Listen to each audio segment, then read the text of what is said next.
today I'm going to be taking you through how to do a manicure at home. You're going to need an orange wood stick, a nail file. You want to maybe have a 3-way buffer if you're not wanting to apply nail polish. If you are going to apply nail polish, then you're going to want to have a really good base coat and top coat. So first of all, you're going to make sure that you push back the cuticle on the natural nail just using your orange wood stick. Just be very careful not to push back on the cuticle too hard, because that's actually the seal for your nail bed, and if you push too hard you can damage the actual nail itself. You then want to make sure that the nail is nice and clean and dry. You can use normal nail polish remover at home. In the salon I would use something like a nail cleanser.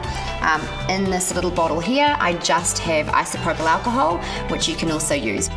Taking a nail file, you're going to make sure that you just clean up the nails, keeping them relatively square but just taking the corners off just lightly. You don't need to be frightened about going backwards and forwards. That's totally fine if you're using a nice gentle nail file.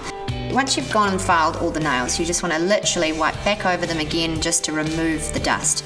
So once you've filed your nails, it's very important that when you go on to the polish step that you have a really good base and top coat. A base coat is very much like a double-sided sticky tape for your nail polish.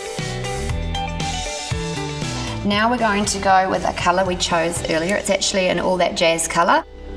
When you're applying the colour, you want to make sure that you have enough polish on the brush. If you don't have enough, that's how you end up with your nails looking kind of streaky because you're having to pull them all the way. You start back a little bit further and move back towards the cuticle with the bead. One side and then the other side. Leave a beautiful little free margin, just a tiny little margin, all the way around the nail, and that will leave them looking nice and tidy. The reason they say you should try and apply your polish using 3 or less strokes is because obviously polish will dry as you're using it. So the more you brush over the same nail, the more chance you've got of making it gluggy and smudgy. You can always go back over with your second coat to perfect it.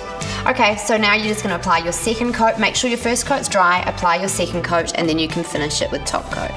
Now we're just going to apply the top coat, and that is it. Simple, at-home DIY steps.